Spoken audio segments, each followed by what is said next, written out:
ছোঁয়া, এবারে তুই কি ড্রেস করবি? সেটা তো তোকে বলবো না। তাহলে আমিও বলবো না। এই তোরা কি লাগাচ্ছিস রে? কানে ধরে প্যাকর প্যাকর। দেখছো ওই যে রাফিন আসতেছে।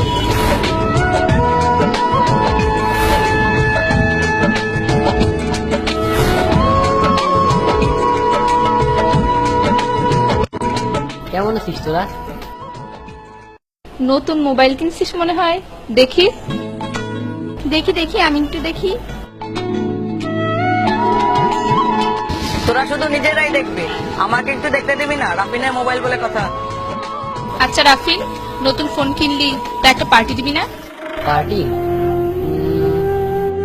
আচ্ছা ঠিক আছে, তোদের জন্য আমি আমার জীবনটাও দিয়ে দিতে পারি, আর এ তো সামান্য একটা পার্টি।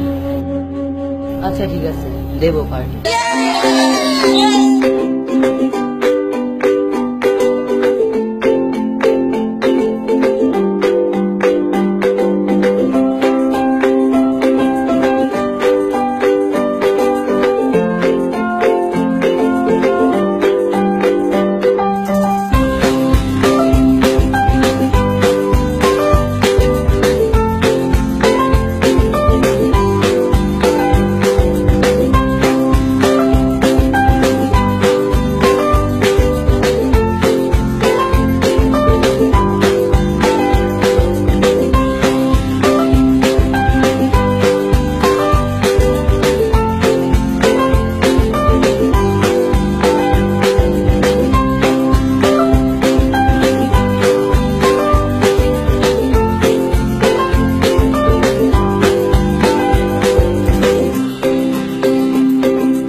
আচ্ছা তোরা বস, আমি বিলটা দিয়ে আসি।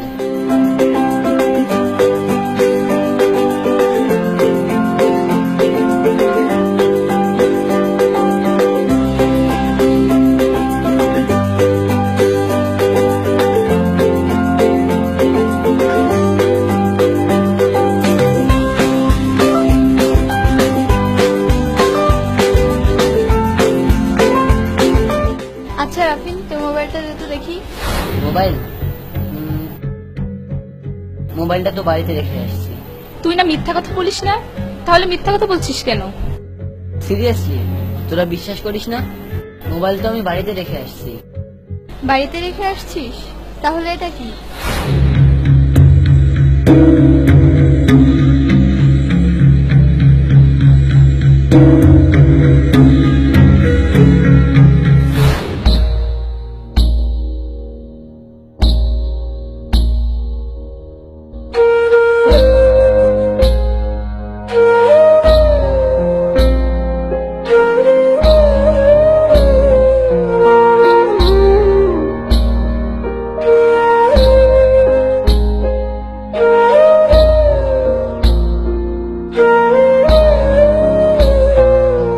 সত্যি কথা বলতে কি, ফোনটা আমি অনেক কষ্ট করে কিনেছিলাম।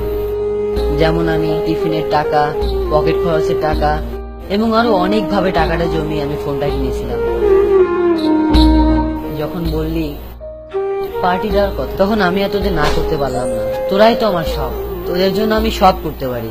আর এই তো সামান্য একটা পার্টি, তাই মোবাইলটা বিক্রি করে দিয়েই পার্টিটা দিলাম, শুধু তোদের মুখে হাসি দেখার জন্য। কিন্তু তোরা জানলি কিভাবে? কালকে যখন পার্টির কথা বললি, তখনই আমার সন্দেহ হয়েছিল যে তুই কিছু একটা করবি।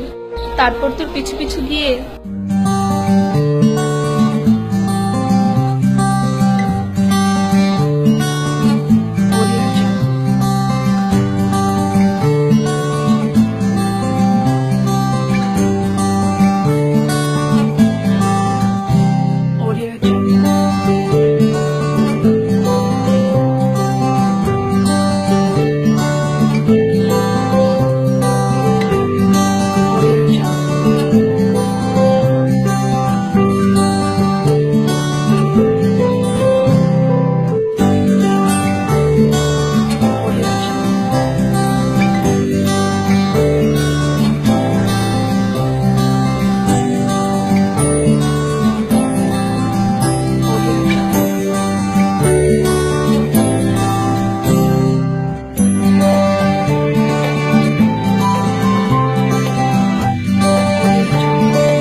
রাফিন, তুই আমাদের বেস্ট ফ্রেন্ড, তোর কাছ থেকে এটা আশা করিনি।